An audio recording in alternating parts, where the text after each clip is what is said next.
Hello, my friend, and welcome to Pro Wrestling Daily. My name is Aaron Machbitz. The question is, who should be John Cena's final opponent? Now, according to WWE Hall of Famer JBL picks these three guys as John Cena's, best or top picks for his final opponent. One was Brock Lesnar, then Roman Reigns, and then The Rock.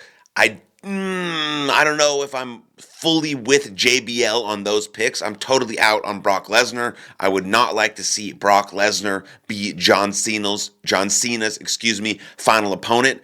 I'm a little bit into the Roman Reigns, John Cena final opponent match, but I'm super into The Rock versus John Cena as John Cena's final match and The Rock being John Cena's final opponent. It's not going to be Brock Lesnar. I really don't think it's going to be Roman Reigns. I think the main candidates right now for John Cena's final match and final opponent are The Rock, CM Punk, Randy Orton, Cody Rhodes, or some new guy that John Cena has really found a liking to and wants to put over in his very last match. I think the one with The Rock works only if we see John Cena turn babyface. The Rock comes back, tries to continue to sort of manipulate John Cena and say, I have your soul, you sold your soul to me, I own you, all these sorts of things. And John Cena in classic fashion talks about how he's a man for the people. He had a bad sort of few months after Elimination Chamber. He wasn't sure what he wanted to do. He was retiring. He lost his mind, whatever the case may be. And then, of course, it leads to the actual match with The Rock. I believe it'll be if I remember correctly, I believe it'll be a Saturday night's main event in Boston at the end of December will be John Cena's last match. That's the rumor. That's what's been talked about. That's what's been posted online. And if that's the case, it needs to be John Cena as a babyface. It just has to be. I mean, there's just no other option. It's cool that we're seeing him as a heel, right? It's cool that we get to see that in his career, right? Because he's been a career babyface, and so now we get to see John Cena act in a different light. It's cool. It's fun. We get to see him put together these sort of main event WWE classic style matches at the end where he has control and he's using the belt and he's using the wiener shots and he's doing all these sorts of things. It's cool. It was an amazing moment in WWE history to see The Rock and John Cena have that moment where John Cena turned heel and everyone was shocked. I mean, one of the greatest moments in WWE history, regardless of how the next couple months went in his heel run. And then, of course, it's been picking up with CM Punk.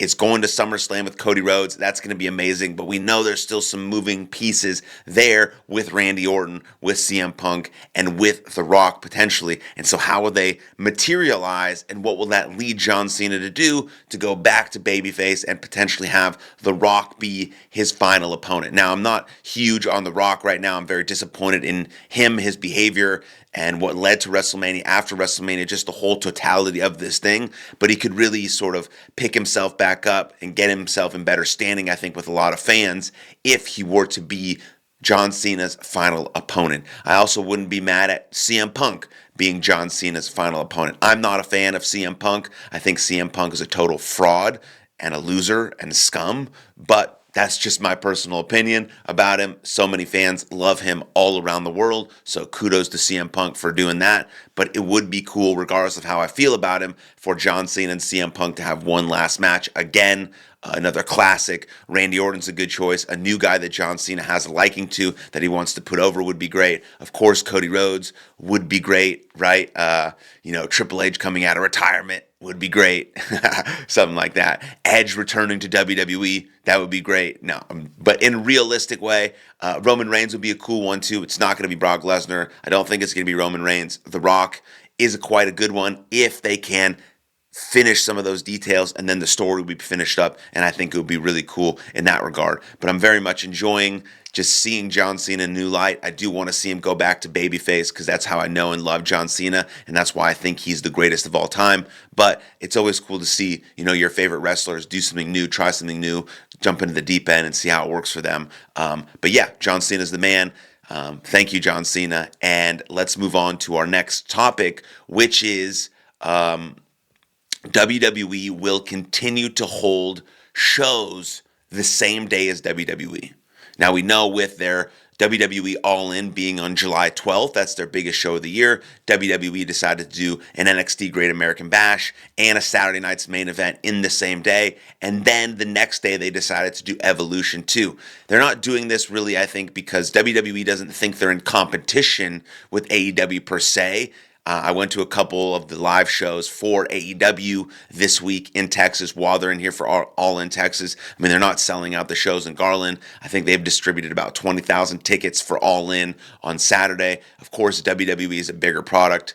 They reach more people. They sell more tickets, obviously. So I don't think WWE or TKO is doing it as sort of a competition thing. It seems like they're doing it just to control the internet narrative. That's why they're doing a Great American Bash at the same time as All In, but they're doing Saturday night's main event post AEW All In so that the internet, the momentum is controlled by WWE conversation. I mean, that show is headlined by Goldberg versus Gunther. So really, no matter what happens at AEW, which I think is going to be an incredible show, they have a lot of really good matches on that show, and I'm very excited to attend that thing live. No matter what happens, the conversation about that is going to be over around 7, 8, 9 o'clock. Yes, WWE's show starts at 7 and goes from 7 to 9, and they will dominate the airways in that regard, especially when Goldberg comes out, especially when Goldberg wins the World Heavyweight Championship, especially when Seth Rollins then cashes in on Goldberg to win the World Heavyweight Championship. That's going to be the whole thing that everyone is talking about, and that's WWE's plan. Not so much that they want to have this head-to-head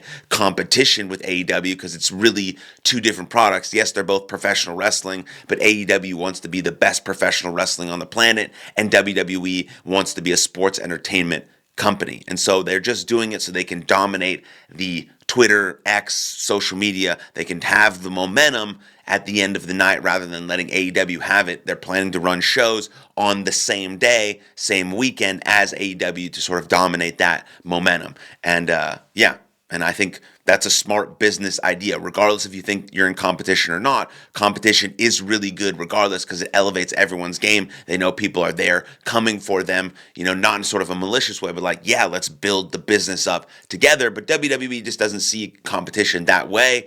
Obviously, they probably watch AEW, they look at AEW, they think about AEW, but they're really doing it so they can dominate the momentum, dominate the socials, and have more people talking about WWE rather than people talking about AEW. And so those are my thoughts on the subject. I'm excited for AEW All In. I'm excited for Great American Bash, Saturday night's main event, Evolution, all of these things coming up for a jam-packed wrestling weekend. So come back here to Pro Wrestling Daily for my reactions to all of those things. And then please comment down below who you think John Cena's final opponent should be. Let me know in the comments down below, which means I know you made it to the very end of the video if you comment someone's name down below to see who'll be John Cena's final opponent. Then like this video, subscribe to the channel, and I'll see you guys next time. Lots of love. Cheers.